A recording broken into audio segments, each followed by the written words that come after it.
Petitserre. Donc, je suis restée à Montréal, mais je vous vois tout petit dans la salle, là, mais on prendra quelques minutes aussi à la fin de ma présentation là, pour répondre à vos questions.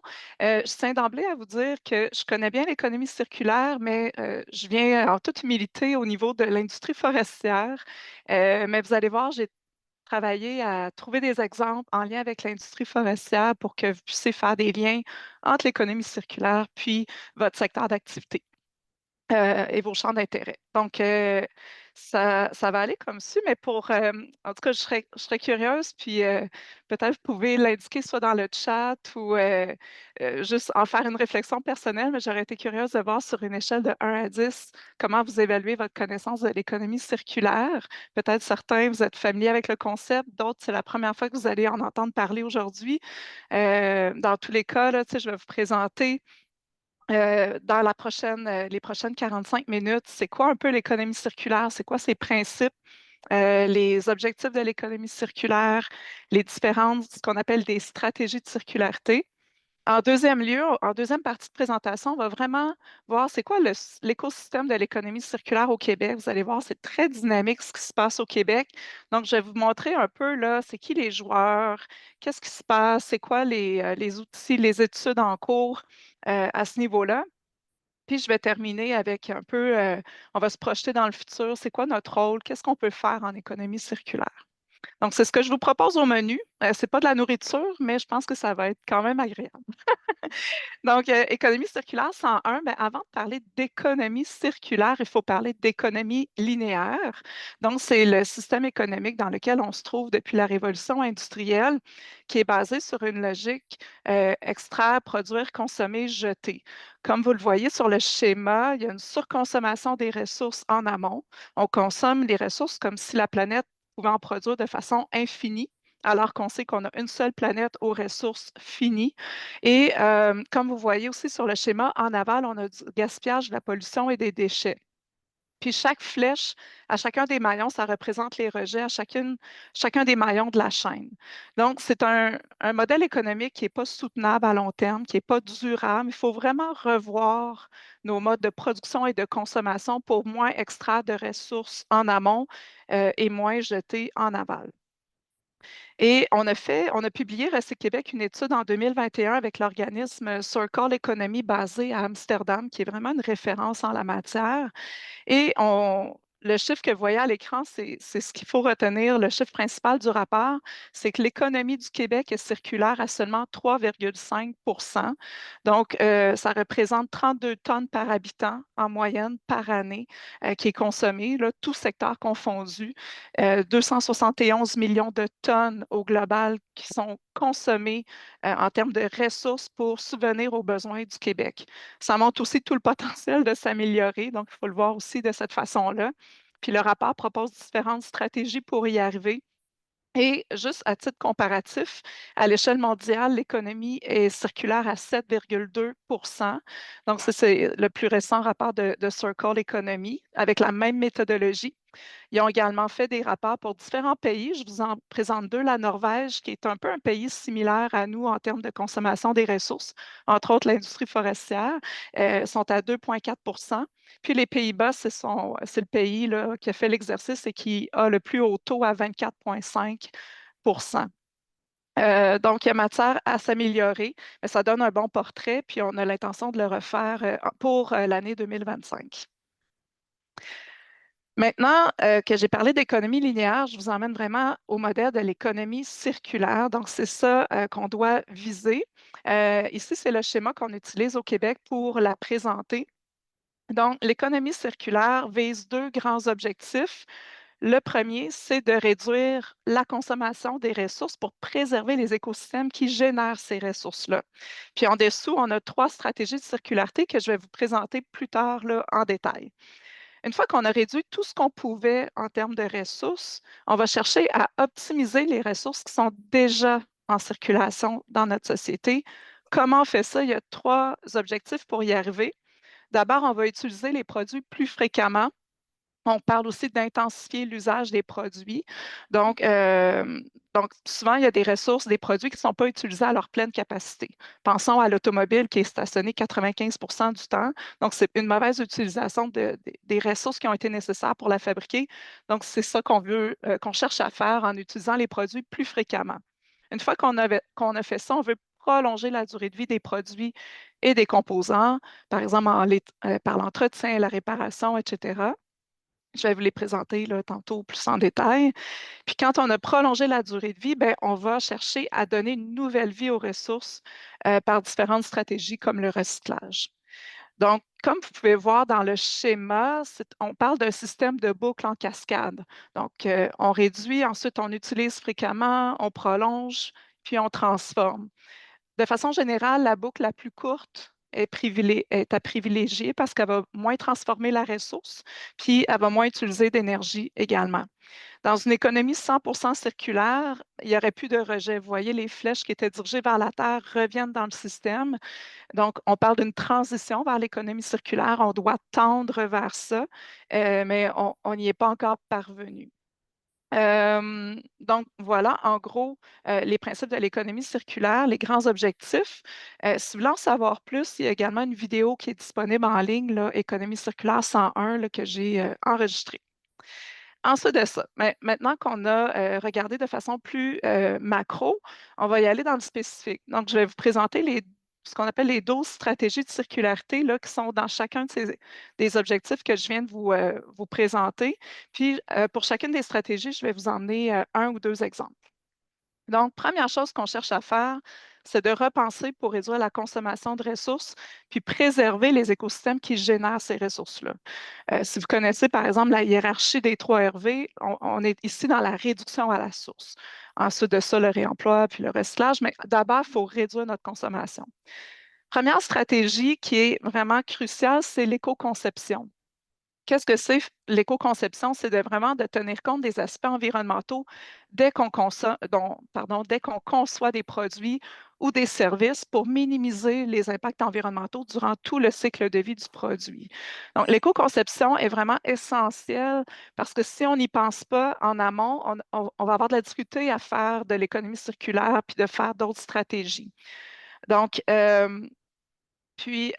j'ai oublié de vous dire aussi, tu sais, l'économie circulaire, je pense que dans le milieu forestier, il s'en fait depuis quand même quelques années.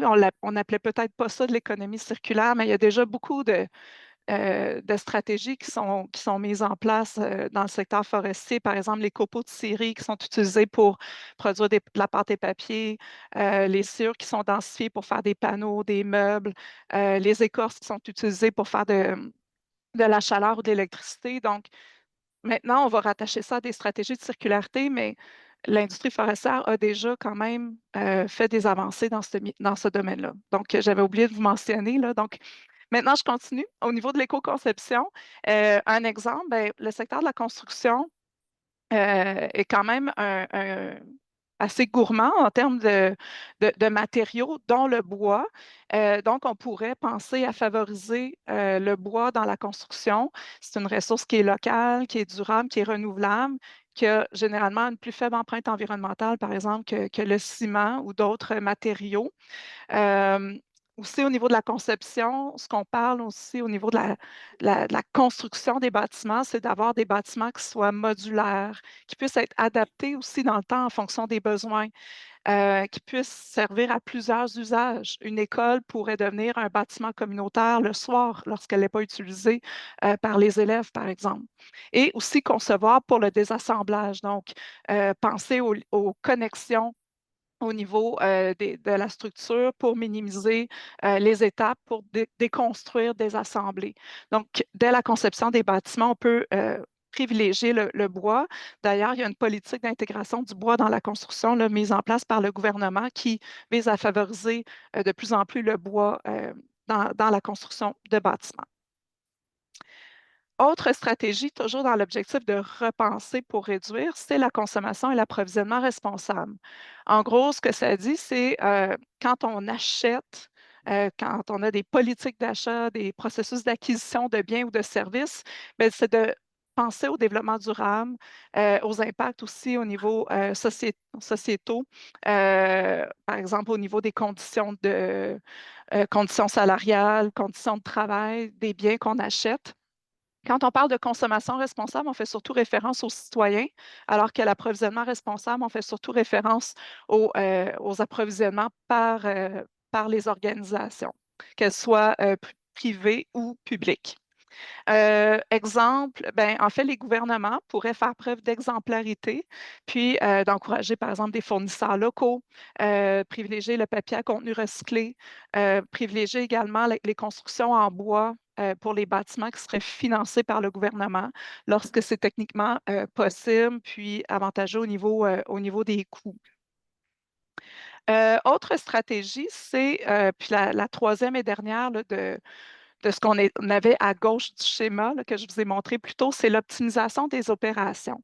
Donc, en gros, cette stratégie-là, ce que ça dit, c'est que dans une organisation, par exemple une usine, on va chercher à réduire les rejets, réduire notre consommation de ressources, notre consommation de matières premières, d'énergie, réduire les rejets, optimiser nos procédés.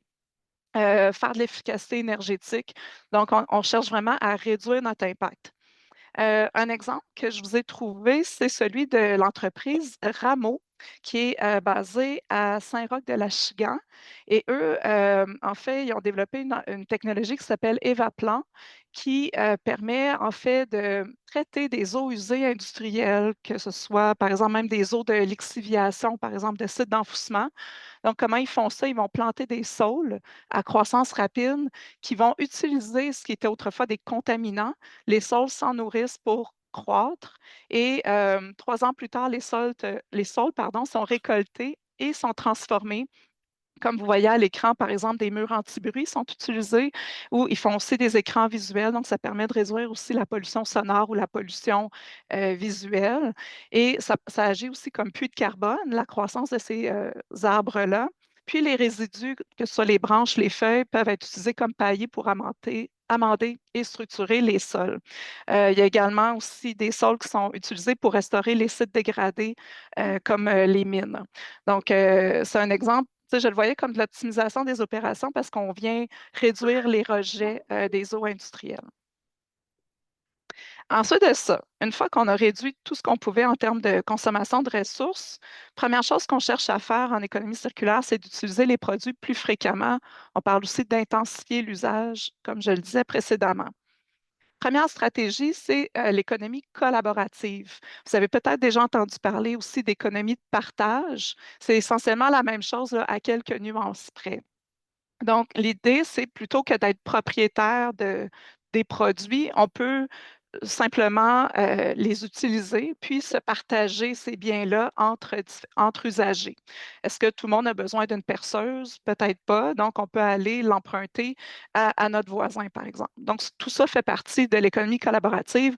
On le voit dans plein de secteurs, le bâti, avec donc les gens qui vont prêter leur habitation. On le voit dans l'automobile, dans différents secteurs, mais il y a une initiative qui a attiré mon attention dans le milieu forestier, c'est la plateforme Hexagrange, qui est une plateforme de location entre usagers pour du matériel, de l'outillage puis des équipements agricoles et forestiers. Donc, ça fonctionne sous la forme d'un abonnement annuel. Puis ça permet à le producteur là, qui a, par exemple, des équipements, ça lui permet de rentabiliser, par exemple, sa machinerie de rentabiliser son investissement, peut-être aussi faciliter les coûts de l'entretien. Donc, c'était une initiative vraiment intéressante là, qui est sortie au Québec. Je suis allée vérifier dernièrement, puis la plateforme est actuellement sur pause. C'est indiqué qu'ils veulent la relancer, mais je trouvais quand même intéressant de vous la présenter parce que ça pourrait avoir lieu d'avoir une plateforme d'échange dans le milieu agricole et forestier pour des équipements qu'on n'utilise pas nécessairement à 100 du temps et qui pourraient être optimisés de cette façon-là. Ensuite de ça, il y a aussi une autre stratégie qui est la location. Donc, vous êtes assez familier avec le domaine de la location. Donc, ça pourrait être la location d'équipements et d'outils forestiers.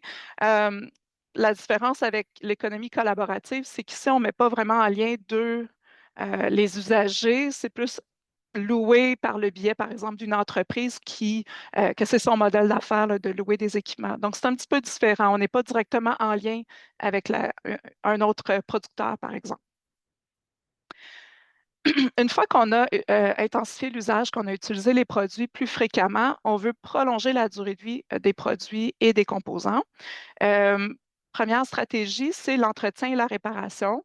Donc, c'est vraiment crucial d'entretenir les équipements, les produits pour prolonger leur durée de vie. Puis la réparation, il y a différentes initiatives là, pour contrer l'obsolescence qui sont vraiment intéressantes au Québec, là, avec un projet de loi, entre autres, ben, une loi qui est en vigueur depuis l'automne dernier.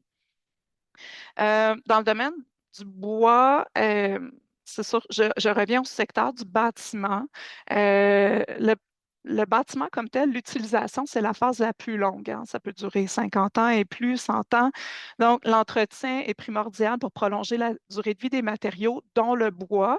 Ça évite l'usure prématurée, ça évite en bout de ligne d'avoir à générer des résidus de construction, rénovation, démolition, qu'on appelle aussi les CRD là, dans notre jargon. Tu sais, on le voit avec, par exemple, les écoles, si l'entretien est déficient, ben, souvent ça va générer des résidus à gérer, puis on veut éviter ça. Donc, l'entretien des bâtiments est primordial là, pour utiliser à plein potentiel le bois qui est, euh, qui en fait partie. Je vais juste prendre une petite gorgée d'eau, j'ai l'impression que je perds ma voix. Ensuite de ça, pardon. Donc, autre stratégie, le don et la revente. Donc, l'idée, c'est de remettre en circulation des biens là, sans les transformer. Donc, on peut les vendre à une tierce partie, on peut les donner, on peut les vendre sur des plateformes, par exemple, comme Kijiji ou des organismes comme Renaissance. On le voit beaucoup, par exemple, pour les vêtements, les objets. Dans le secteur de la foresterie, du bois, etc., ben, il y a un projet qui a été mis en place en Gaspésie dans les dernières années, qui a été propulsé par la RIT-MRG, qui est la Régie intermunicipale de traitement des matières résiduelles de la Gaspésie. C'est un projet sur lequel j'ai travaillé. Puis l'idée, c'était de déconstruire un bistrot puis une quincaillerie qui était dans la région et plutôt que de démolir, parce que trop souvent, on va démolir, on envoie ça dans un centre de tri, puis on va chercher le meilleur parti de ces matériaux-là. Mais quand on déconstruit, on va chercher vraiment le maximum de valeur pour réutiliser les matériaux. Et de cette façon-là, mais il y a plus de 140 tonnes qui n'ont pas été dirigées vers l'enfouissement. Et ça a représenté des économies, que ce soit pour les municipalités, donc les municipalités régionales de comté qui ont participé au projet, mais aussi les citoyens parce qu'ils ont vendu plus de 4000 pièces aux citoyens à 50 du prix de ce qu'on aurait trouvé l'équivalent en quincaillerie. Donc, ils ont fait des revenus de plus de 18 000 en vendant des matériaux comme ça. Il y en a qui ont fait des caches pour la chasse. Il y avait toutes sortes de projets de réutilisation. Puis il y a même une partie des matériaux qui ont été utilisés pour l'école de permaculture qui était en rénovation en Gaspésie. Donc, c'est vraiment un projet qui a fait école, qui a débouché sur une boîte à outils dont les municipalités vont pouvoir se servir pour des futurs projets de déconstruction de matériaux. C'est sûr que les entrepreneurs ne sont pas nécessairement toujours formés, donc ils ont dû apprendre sur le tas, comme on dit, mais une fois qu'ils sont convaincus, ben, ils ne veulent plus revenir en arrière, puis ils veulent continuer à faire ce type d'initiative-là. Très inspirant. Autre stratégie, mais c'est le reconditionnement. Donc, l'idée, c'est de remettre à neuf un objet dans le but de le revendre. Donc, on va parfois nettoyer, désassembler, inspecter, remplacer des pièces pour le mettre au goût du jour. Un exemple, par exemple, dans l'ameublement, on pourrait penser à, par exemple, comme vous le voyez à l'écran, un vieux meuble où on va vraiment le reconditionner, on va pouvoir décaper, sabler, reconstruire certaines pièces pour lui donner une deuxième vie, une deuxième chance. Donc, on pense ici à la restauration de meubles. Pardon. Autre stratégie qui est vraiment une stratégie ultra intéressante et de plus en plus connue au Québec, je dirais, c'est l'économie de fonctionnalité. On est toujours ici dans le prolongement de la durée de vie des produits. Donc, l'économie de fonctionnalité, ce que ça dit, c'est qu'au lieu qu'une entreprise vende des produits, puis veut en vendre le plus possible, elle va vendre l'usage lié au produit. Donc, le consommateur va acheter la fonction et non plus le produit. Il ne sera pas propriétaire. C'est l'entreprise qui va rester propriétaire durant tout le cycle de vie du produit.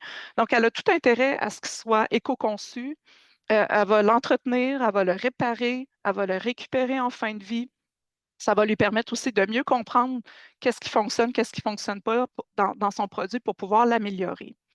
Donc, par exemple, Michelin vend des kilomètres au lieu de vendre des pneus. Philips vend des lumens au lieu de vendre des luminaires. On a Xerox qui vend des photocopies au lieu de vendre des photocopieurs. Ça, c'est trois exemples qu'on cite beaucoup.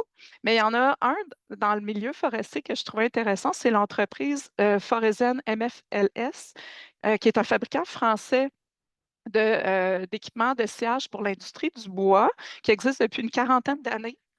Pardon. Et donc, eux, ce qu'ils font, c'est qu'au lieu de vendre leur technologie qui était très dispendieuse puis qui coûtait cher à entretenir pour le client, ils ne savaient pas toujours comment entretenir ces équipements-là. Mais ce qu'ils ont décidé de faire, c'est d'offrir un service clé en main. Donc, ils regardent les besoins du client. Ils vont fournir un équipement coupant qui répond à leurs besoins. Ils vont s'assurer de faire tout l'entretien, la logistique. Puis le client, lui, va avoir à payer pour l'usage de ces équipements-là selon un paiement mensuel. Ça lui permet d'augmenter sa productivité. Donc, il y a un bilan qui est fait annuellement pour voir qu'est-ce qui fonctionne moins bien, comment ils peuvent ajuster le service. Et c'est vraiment une relation gagnant-gagnant. Et il y a même une application mobile pour aller chercher de la donnée de la part du client pour pouvoir ajuster le service. Donc, c'est une relation de partenariat qui se crée, puis une meilleure connaissance de l'équipement par le fabricant qui peut toujours l'améliorer aussi pour mieux répondre aux besoins de ses clients. On arrive maintenant dans le dernier bloc de stratégie. Il est midi et demi, c'est bon, je suis pas mal dans les temps. Donc, dernier bloc de stratégie, c'est de donner une nouvelle vie aux ressources. Donc, une fois on a intensifié l'usage, on a prolongé la durée de vie, mais là, on est plus dans la transformation des ressources. Souvent, quand on parle d'économie circulaire, les gens associent cette stratégie-là, qui est l'écologie industrielle, qu'on appelle des fois aussi les symbioses. Ce que ça cherche à faire, c'est que dans la nature, souvent, il n'y a pas de rejet, il n'y a pas de perte. Hein, c'est l'humain qui a inventé les déchets. Dans la nature, il y a des synergies qui se passent. Les rejets de l'un deviennent les matières premières d'une autre. C'est un peu ce qu'on cherche à faire, par exemple, à l'échelle d'un territoire, à l'échelle, par exemple, d'un parc industriel, où on va avoir des synergies entre des entreprises, que les rejets de l'une deviennent les matières premières de l'autre. C'est ce qu'on appelle une symbiose. Et un bel exemple pour l'illustrer, c'est la ville de Chapais, dans le nord du Québec, qui est très reconnue là, pour le dynamisme en économie circulaire. Je ne présenterai pas en détail ce schéma-là, je vais vous l'expliquer en mots, mais ils ont une entreprise qui s'appelle l'usine de sciage Barrette-Chapais, qui est le plus grand employeur de la ville. Il emploie plus de 300 personnes. Et ils ont des résidus forestiers. Puis il y a d'autres usines aussi là, qui ont des rejets à valoriser. Donc, il y a une usine de cogénération qui s'appelle Chapet Énergie, qui utilise la biomasse forestière pour créer de l'électricité. Et il y a également de la vapeur qui est générée par l'usine de cogénération. Cette vapeur-là est utilisée par deux entreprises, entre autres. Donc, il y a l'entreprise Borea qui va utiliser cette vapeur-là, puis de la biomasse forestière pour fabriquer des huiles essentielles. Il y a également l'entreprise Serre Bleue qui utilise la vapeur pour chauffer des serres et produire des tomates. Donc, ils produisent des tomates à chapet quand même, c'est le fun. Puis, il y a également une entreprise qui s'appelle Granule 777 qui fabrique des granules à partir de matières résiduelles ligneuses. Et donc, il y a beaucoup d'échanges qui se font dans les entreprises pour aller chercher le maximum de valeur des résidus forestiers, produire de l'énergie, utiliser la vapeur. Donc, il y a des synergies qui se passent d'un côté comme de l'autre. Ensuite de ça, On les a regroupés, deux stratégies, recyclage et compostage. Vous êtes probablement plus familier avec ça. Donc, le recyclage, c'est d'utiliser une matière récupérée au lieu d'une matière vierge dans un procédé manufacturier. Donc, on va transformer, par exemple, un contenant pour en faire une matière, un produit X. Puis le compostage, ben, c'est la biodégradation des matières organiques. Puis on va créer du compost à partir de ces matières. Un exemple de recyclage que je trouvais intéressant à vous présenter, c'est l'organisme Bois Public. C'est une entreprise d'économie sociale qui est basée à Montréal, mais qui est active un peu partout au Québec. Et vous savez qu'il y a une problématique avec la grille du frêne. Donc, il y a beaucoup d'arbres qui ont été coupés. Et eux, ils ont décidé de redonner ces arbres-là à la communauté. Comment ils font ça? Ben, ils vont ils ont un partenariat avec les ateliers d'Antoine, qui est une entreprise de réinsertion sociale de jeunes. Donc, ils vont les former pendant 6 mois au métier de l'ébénisterie. Puis à partir des arbres abattus, pas juste le frêne, là, mais d'autres arbres abattus, ben, ils vont créer du mobilier urbain. Ça permet de valoriser non pas seulement des arbres, mais aussi des humains. Donc, il y a une certaine fierté qui ressort de ça. Puis, ben, les jeunes sont en réinsertion. Donc, le design a été pensé pour être assez simplifié pour qu'ils puissent euh, fabriquer le mobilier urbain. Vous en avez un exemple à l'écran là, qui est dans la ville de Québec. Ensuite de ça, ben, la dernière stratégie à envisager en économie circulaire, c'est la valorisation. Ici, on parle surtout de produire de l'énergie à partir de matières résiduelles. Ici, un exemple dans votre secteur, ce serait, puis il y en a beaucoup, là, j'ai eu à choisir, mais il existe une coopérative de solidarité qui s'appelle Énergie Nouvelle Johannoise, qui est basée à Saint-Jean-de-Dieu, dans le Bas-Saint-Laurent. Donc, c'est une coopérative qui regroupe une vingtaine de producteurs agricoles qui ont des boisés à entretenir. Puis, les résidus forestiers sont utilisés pour chauffer l'église, deux écoles, puis un édifice qui contient 29 logements sociaux. Donc, c'est environ 1 000 tonnes de biomasse qui est utilisée là, pour le chauffage de ces établissements-là dans la municipalité. Ça représente des économies là, au niveau de l'énergie, mais aussi un certain revenu là, pour les producteurs qui sont membres de la coopérative. Euh, c'est sûr qu'en regardant ça, puis peut-être vous y pensez déjà, mais il y a énormément de retombées positives pour des organisations qui se lancent en économie circulaire. C'est pour ça qu'il y a de plus en plus d'entreprises au Québec qui vont vers ça. On l'a vu avec la COVID, les approvisionnements, c'était difficile. Celles qui étaient déjà, par exemple, dans des synergies de la symbiose s'en sont mieux tirées de façon générale parce qu'elles connaissent mieux leur écosystème. Donc, ça permet de sécuriser les approvisionnements, permet d'être plus résilient, permet de sauver sur la facture des déchets. Donc, on réduit nos rejets. On a souvent des nouvelles sources de profit parce qu'on a diversifié nos activités. Si, par exemple, on fait de la réparation au lieu de simplement vendre un produit, bien, ça nous permet d'avoir des revenus supplémentaires, d'être plus concurrentiels, fidéliser la clientèle. Ça, on le voit, par exemple, avec l'économie de fonctionnalité, permet de mieux connaître nos produits. Évidemment, améliorer notre image aussi au niveau environnemental. Le maintien des emplois, le sentiment de fierté, le sentiment d'appartenance est très présent. Puis on le sent là, chez les entreprises qui innovent, parce qu'on les voit vraiment comme des entreprises innovantes, celles qui s'inscrivent dans l'économie circulaire. Donc, ça, c'était pour Économie circulaire 101. Il me reste quand même quelques minutes là, avant la période de questions je voulais prendre le temps quand même de vous présenter ce qui se passe au Québec. Que si un jour vous voulez inclure l'économie circulaire, soit dans vos travaux de recherche, dans votre domaine d'emploi ou quoi que ce soit, que vous sachiez un peu là, qui sont les acteurs principaux, qu'est-ce qui se passe au Québec, puis ça évolue d'année en année, là, je vous dirais, là, ça grossit, comme on dit. Ben, il y a d'abord Recyc Québec où je travaille là, depuis maintenant 18 ans. Donc, nous, notre mission, c'est beaucoup en gestion des matières résiduelles, mais on a inclus l'économie circulaire dans notre mission en 2016. Donc, c'est à peu près dans ces années-là que ça a commencé à se parler au Québec, là, l'économie circulaire.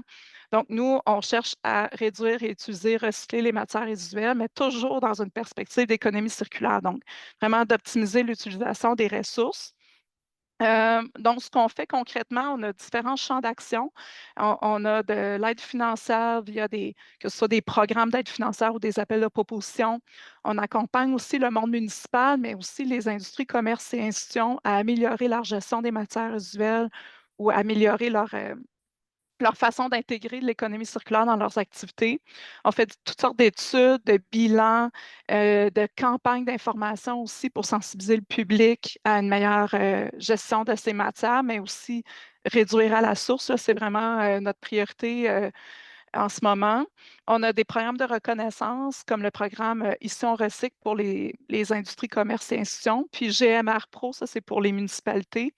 On organise aussi des événements comme le colloque sur la gestion des matières résiduelles. On a aussi organisé les Assises québécoises de l'économie circulaire là, qui ont réuni chacune plus de 500 personnes. Donc, on voit un intérêt grandissant pour la thématique. On concerte aussi des acteurs, on a différents comités. Donc, c'est dans ça qu'on baigne. Donc, il y a beaucoup de projets en économie circulaire. Je ne pourrais pas tous vous les présenter, mais vous allez en voir par-ci, par-là dans les prochaines diapos. Euh, c'est important de vous dire que en avril dernier, le ministre Benoît Charette, donc ministre de l'Environnement, a lancé ce qu'on appelle la feuille de route gouvernementale en économie circulaire 2024-2028. Donc, c'est une feuille de route qui découle de ce qu'on appelle la stratégie gouvernementale de développement durable 2023-2028. Donc, stratégie gouvernementale de développement durable, ça vise les 110 ministères et organismes du gouvernement du Québec qui doivent s'y conformer. Donc, la feuille de route gouvernementale en économie circulaire vise donc les ministères et organismes du gouvernement du Québec à accélérer le développement de l'économie circulaire. Concrètement, ce qu'on a dans cette feuille de route-là, qui est vraiment importante, il y a 5 secteurs qui sont priorisés. Il y a le secteur bioalimentaire, celui de la construction, le secteur manufacturier, puis il y a 2 domaines plus spécifiquement visés, ce sont les textiles, puis les équipements pardon, les produits électroménagers et électroniques. On a aussi le secteur des mines. Je pense qu'il y en a certains peut-être qui touchent à ce secteur-là parmi vous. Puis également le secteur énergétique, dans lequel il y a entre autres une action là, de faire de la bioénergie à partir des produits forestiers. Donc, je vous invite à aller voir ça. Ça commence déjà à bouger. Là, il y a des rencontres qui se font avec les ministères et organismes pour travailler mieux ensemble, briser les silos, voir comment ils peuvent collaborer. Puis les actions qui sont dans cette feuille de route-là, c'est assez ambitieux parce qu'elles doivent être réalisées au plus tard au 31 mars 2028. Donc, c'est très court là, comme échéancier.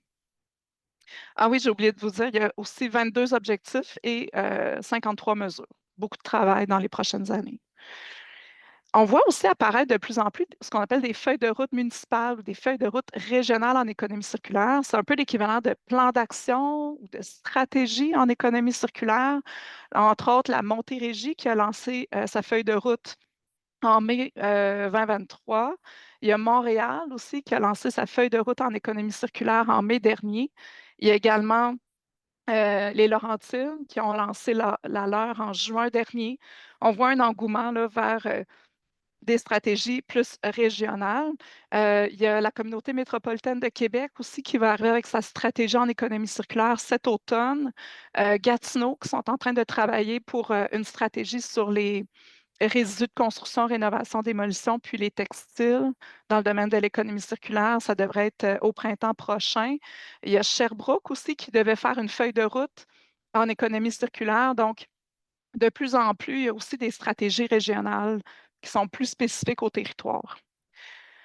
Il y a également du financement qui vient pour soutenir en fait les initiatives. Du côté de Recyc Québec, on a financé beaucoup de projets, entre autres des projets de symbiose. Là, on est un peu dans un creux de vague. On est sur la fin de nos enveloppes, mais il y a encore différents programmes en vigueur, dont le Fonds en économie circulaire, qui est une collaboration entre Fonds d'action, Recyc Québec et la Ville de Montréal. C'est un fonds de 33 millions de dollars dont 3 millions de dollars en subvention de la part de Recyc Québec. Donc, nous, on peut venir bonifier l'enveloppe euh, avec une subvention qui varie là, selon le montant total du projet. Pardon. Pardon.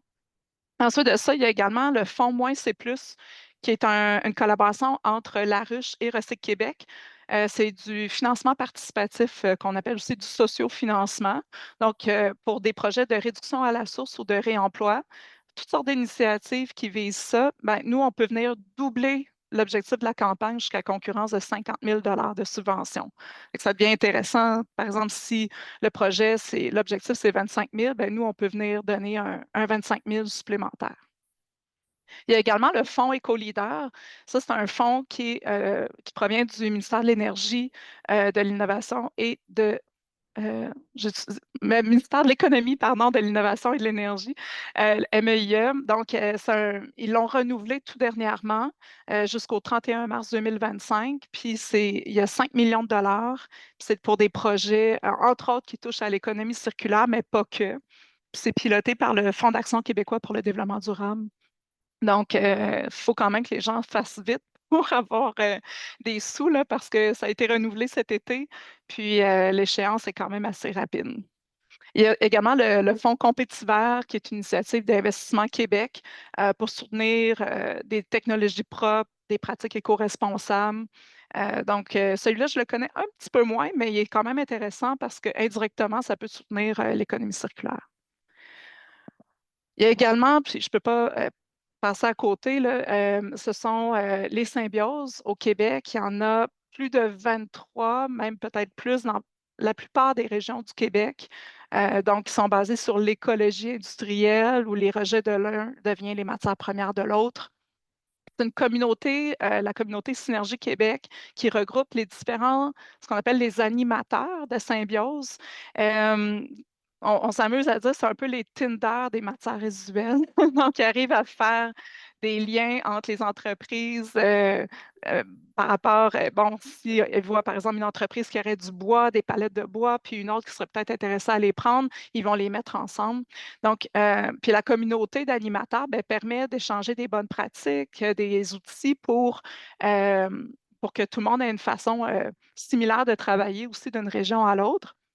Je sais que en Abitibi, il y a la SADC Abitibi-Ouest qui a parti une symbiose aussi. Recyc Québec, on avait donné du financement pour cette symbiose-là. À ma connaissance, ils ne font pas partie de la communauté Synergie Québec, mais c'est correct aussi, là, ce ne sont pas toutes les symbioses qui en font partie. Mais je sais que la SADC a travaillé beaucoup, entre autres, sur les résidus forestiers là, pour trouver des synergies possibles dans la région. Il y a différents outils également qui ont été développés. Entre autres, à Québec, nous, on a un guide déchets zéro boulot pour aider les entreprises qui veulent améliorer leur gestion des matières résiduelles. On a également développé une trousse d'outils pour les feuilles de route régionales en économie circulaire. Là, c'est un guide avec 15 outils que les territoires peuvent adapter en fonction de leurs besoins pour mettre en place une feuille de route en économie circulaire.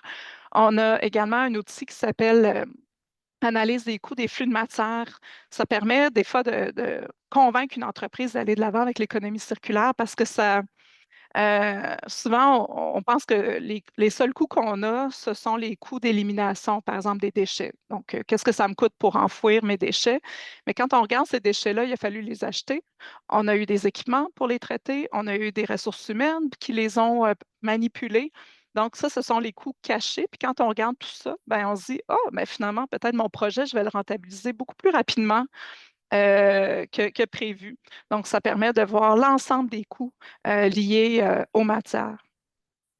On a également travaillé avec l'Office québécois de la langue française pour développer un vocabulaire de l'économie circulaire. Donc, il y a 120 concepts qui sont définis. Si vous voulez devenir des experts en économie circulaire, je vous invite à aller voir ça. Il y a également le Centre d'études et de recherche intersectorielle en économie circulaire, le CERIEC, qui est basé à l'ETS à Montréal, qui a un partenariat avec le Mouvement Desjardins qui finance ce qu'on appelle un écosystème de laboratoire d'accélération en économie circulaire. Ce qu'ils font, c'est que, par exemple, pour une thématique comme le lab, ils appellent ça le lab construction, ils vont réunir différentes parties prenantes de la filière pour trouver des solutions en économie circulaire. Et de ça, ben, le Lab Construction, par exemple, il y a plus de 300 personnes qui ont participé, 19 projets qui ont été réalisés. Puis là, ils sont dans le transfert de connaissances parce qu'il y avait des équipes de chercheurs qui ont accompagné les différents projets pour documenter ces initiatives-là, pour qu'ensuite de ça, on puisse faire le transfert de connaissances. Donc, c'est vraiment intéressant. Puis, ils viennent d'en partir un sur le textile, puis un autre sur les systèmes bioalimentaires, puis il y en a d'autres qui vont venir au cours des prochaines années. Donc, ça permet vraiment de travailler en co-création pour trouver des solutions à un secteur en particulier. Il y a différentes études également. Je vais y aller rapidement, là. Il ne me reste pas beaucoup de temps, mais différentes études qui touchent de près ou de loin au secteur forestier ou au bois. Entre autres, celle à gauche, le secteur forestier au Québec, qui a été élaborée là, par le Centre de transfert technologique en écologie industrielle, le CTTEI.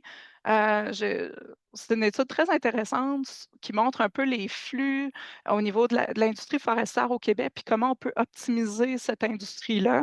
Je vous invite à aller voir cette étude-là. Il y en a plein d'autres que vous voyez, que j'ai mis à l'écran. Entre autres, on a fait une étude sur l'économie circulaire en territoire nordique. Il y a aussi différents projets pilotes de tri des matières, dont le bois, sur des chantiers de construction ou de démolition. Comment on peut aller chercher le maximum de valeur des résidus, des projets de déconstruction, etc. Il y a différentes reconnaissances et normes aussi qui sont développées. Entre autres, le programme Ici on recycle plus de Recycle Québec là, pour reconnaître les industries, commerces et institutions qui ont une bonne gestion des matières résiduelles. Il y a également les prix Initiative circulaire depuis 5 ans, si je ne me trompe pas. On est partenaire principal, mais c'est Québec circulaire qui chapeaute ça. Donc, c'est vraiment pour faire reconnaître des initiatives. Donc, il y a une cartographie des initiatives qui est disponible en ligne. Le prochain lancement, c'est cet automne, là. Je ne peux pas vous dire la date, c'est un secret, mais ça s'en vient. Donc, si vous avez des initiatives, là, vous pouvez vous inscrire. Puis, tout dernièrement, en fait, en mai dernier, a été publié 3 normes en ISO, en économie circulaire. J'ai eu la chance de participer, là, donc ça permet vraiment de mieux canner l'économie circulaire, ses concepts. Donc, il y a 3 normes, une qui est plus sur les définitions et principes, l'autre qui est plus sur vraiment comment l'appliquer concrètement en entreprise, puis la troisième, c'est comment on mesure l'économie circulaire. Euh, Ensuite de ça, rapidement, il y a également, comme je disais, les Assises québécoises de l'économie circulaire, qui est vraiment un rendez-vous à peu près aux 2 ans. Ça se passait à Montréal, là, en tout cas les dernières éditions. Ça a réuni plus de 500 personnes, là. Même la dernière, c'était 600 personnes qui étaient là. Il y a également aussi un groupe interministériel sur l'économie circulaire qu'on s'est amusé à baptiser le GIEC, mais ce n'est pas le même GIEC, on s'entend. Il existe également un pôle québécois de concertation sur l'économie circulaire, donc des groupes qui se réunissent pour savoir ce que l'un fait, puis pouvoir peut-être mieux travailler ensemble. Il y a même un fonds de recherche euh, pardon, un réseau de recherche en économie circulaire, le RRECQ, qui est soutenu par le Fonds de recherche du Québec, qui a démarré, là, ça fait 3 ans, qui est hébergé à l'ETS, puis qui est coordonné par le Centre d'études et de recherche intersectorielle en économie circulaire, le CERIEC. Donc, il y a plus de 250 chercheurs qui font partie du réseau. On vient d'avoir un partenariat avec eux, entre autres pour un projet de recherche sur la contribution de l'économie circulaire à la réduction des gaz à effet de serre au Québec. Donc, on vient de recevoir les propositions, là. Donc, je ne peux pas vous dire qui va l'avoir remporté, mais ça s'en vient. On veut mieux comprendre l'impact de l'économie circulaire sur la réduction des GES. Mais il y a énormément de projets de recherche. Si vous allez voir sur leur site Internet, il y en a possiblement aussi qui touchent au secteur forestier, là, ça sera à chercher. Je termine avec 3 ressources. Nous, sur notre site Web, si vous voulez en savoir plus, on a une section sur l'économie circulaire sur le site Web de Recyc Québec. Il y a également la plateforme québeccirculaire.org, qui est un lieu de référence là, pour avoir plus d'informations sur c'est quoi l'économie circulaire, les différentes actualités. Vous pouvez également aller explorer une cartographie des initiatives à travers le Québec. Donc, c'est vraiment un outil intéressant qui est lié aussi à d'autres plateformes françaises à travers le monde. Et au mois d'avril, il va y avoir le Sommet canadien de l'économie circulaire à Montréal, au Fairmont de la Reine-Élisabeth. Il y aura un volet québécois aussi à travers cet événement-là parce que le Québec, on a quand même une Puis, tu sais, on ne gêne pas pour le dire, là, mais on a vraiment une longueur d'avance là, au Canada. Je dirais même en Amérique du Nord. Là, on est très proactif en économie circulaire. Donc, on va tenter de les inspirer, inspirer le reste du Canada avec ce qu'on fait.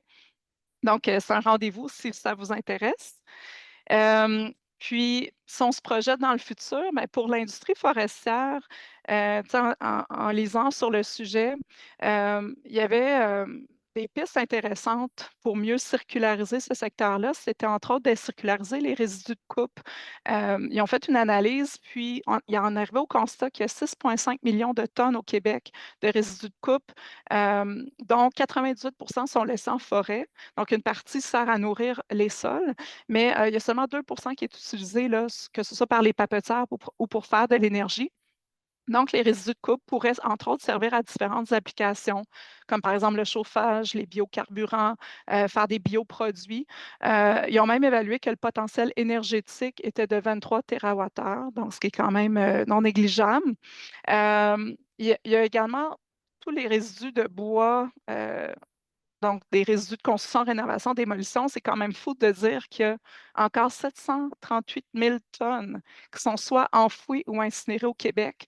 Ça, ce sont les données les plus récentes qu'on a qui datent de 2021. Là-dessus, on a à peu près les 2 tiers là, pour lesquels il y aurait vraiment un potentiel de recycler pour en faire autre chose. Donc, c'est quand même un non-sens là, qu'on enfouit autant de bois encore. Puis, chaque personne a un rôle à jouer. Les gouvernements doivent faire preuve d'exemplarité, revoir leur politique d'approvisionnement pour favoriser des produits plus circulaires, d'améliorer aussi leurs programmes, ajuster la réglementation, mettre en place des incitatifs, faire de la communication aussi. Donc, il y a énormément de travail à faire. Les organisations doivent revoir leur modèle d'affaires, engager leurs parties prenantes, faire impliquer que ce soit à l'interne ou à l'externe, un peu tout le monde, parce que ça ne se fait pas tout seul, l'économie circulaire.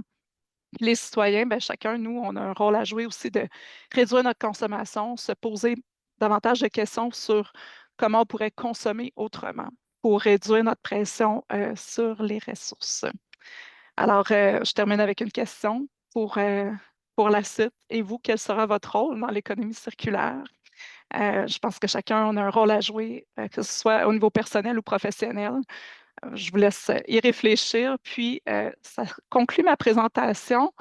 Je sais qu'on a commencé un petit peu plus tard, là, donc j'ai débordé un peu, mais il reste quelques minutes. Si vous avez des questions, là, ça va me faire vraiment plaisir.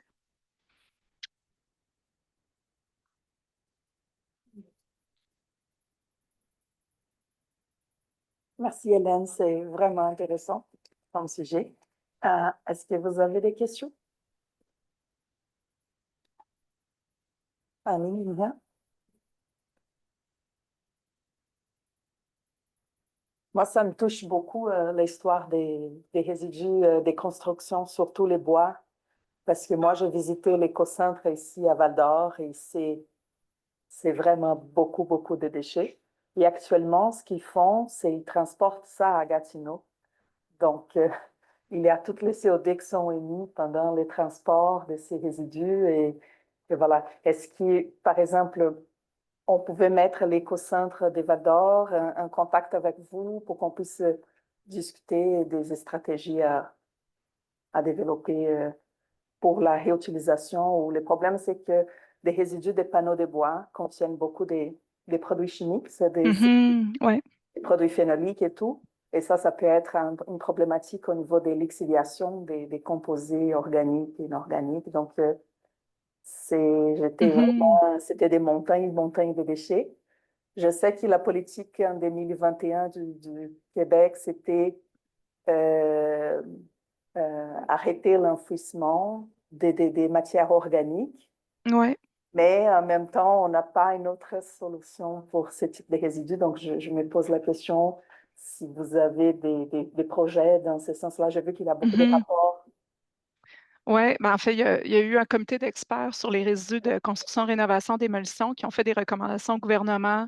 Donc, il y a plein de projets là, qui débouchent de ça. Trouver des débouchés aussi pour le bois. Là, il y a eu une étude qui a porté là-dessus. Les panneaux de particules, comme vous l'avez dit, là, c'est un enjeu parce que souvent, il y a des produits plus toxiques. Là. Donc, c'est un enjeu aussi au niveau de certains débouchés. Mais il y a beaucoup d'initiatives. Là, c'est vraiment un secteur prioritaire parce que c'est un secteur On l'a vu avec, par exemple, l'étude sur l'indice de circularité de l'économie du Québec, là, le secteur de la construction, c'est celui qui est le plus gourmand en ressources. Donc, il y a énormément à faire pour détourner ces matières-là de l'enfouissement ou de l'incinération.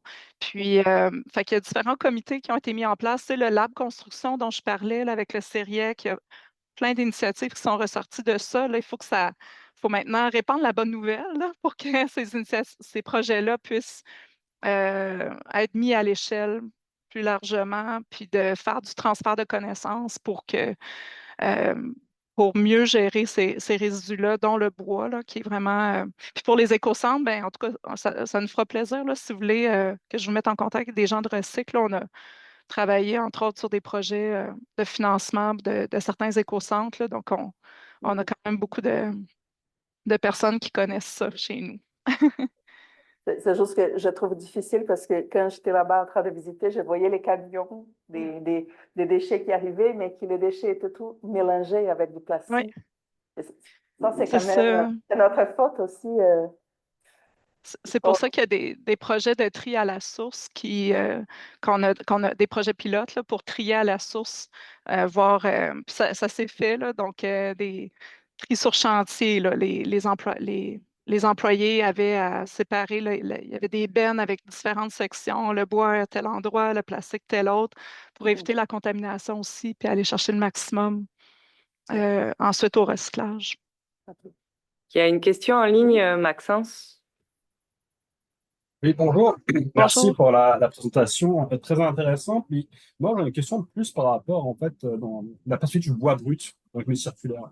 Parce que le bois, il a un peu cette malédiction d'être vu comme une ressource assez magique, souvent par très forte sursimplification de la réalité. Et là, ce qu'on sait, par exemple, c'est qu'au Canada, l'approvisionnement en bois brut va s'effondrer dans le futur à cause du changement climatique, mais aussi d'aménagement forestier qui n'a jamais été pensé sur le long terme, qui est juste pensé sur le maximum de récoltes possible en minimum de temps et donc qui rend la forêt encore plus vulnérable au changement climatique. Ce qui fait que, actuellement, le modèle simulation montre que dans la prochaine décennie, on va produire de moins en moins de bois au Canada parce qu'il y aura de moins en moins de forêts qui vont pousser, de moins en moins de bois sera produit.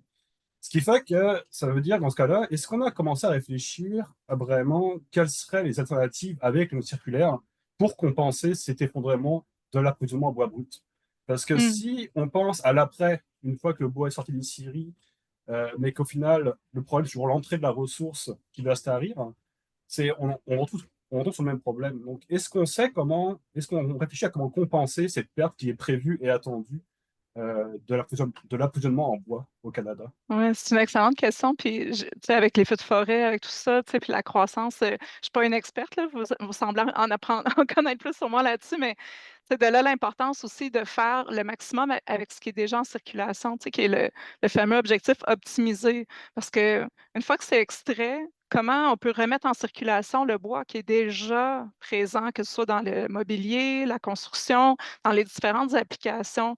Tu sais, oui, c'est le fun de faire de la valorisation énergétique, mais en amont, on peut penser peut-être plus à réutiliser, déconstruire, essayer de faire au maximum avec les ressources qu'on a déjà utilisées parce que c'est vrai pour plein de ressources, entre autres, on le voit chez tu sais, les métaux qui sont de moins en moins présents dans la croûte terrestre, puis qu'on envoie encore à l'enfouissement ou à l'incinération, c'est un non-sens. Donc, sais, on dit le bois, c'est une ressource renouvelable, mais ça ne veut pas dire qu'on doit continuellement en extraire le plus qu'on peut. Donc, c'est pour ça que l'objectif optimisé est vraiment important parce qu'il faut, ça, toutes les stratégies que je vous ai présentées, c'est justement pour réduire la pression sur les ressources puis sur extraire le moins possible. Je ne sais pas si je suis claire, là, mais c'est un petit peu théorique tout ça. Je ne pense pas que ça a été étudié de façon si spécifique, comment on va compenser. Mais ça serait vraiment intéressant de faire une étude là-dessus, là.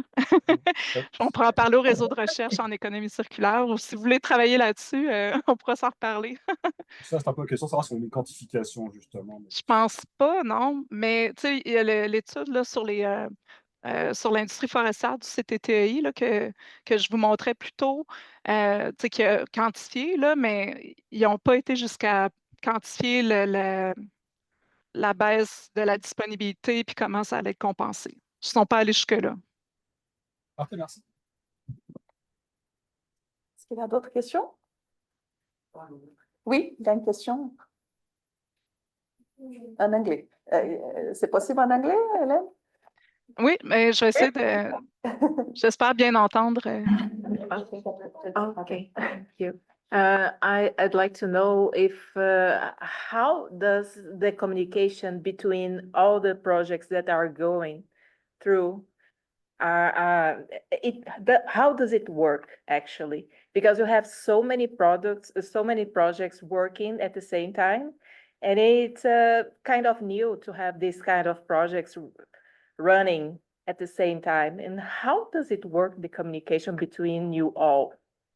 Yeah, there are many means of communication. The platform québeccirculaire.org, yeah, is the best way to have all the news about what's happening in Quebec and on circular economy. But there are also some committees between the government and between some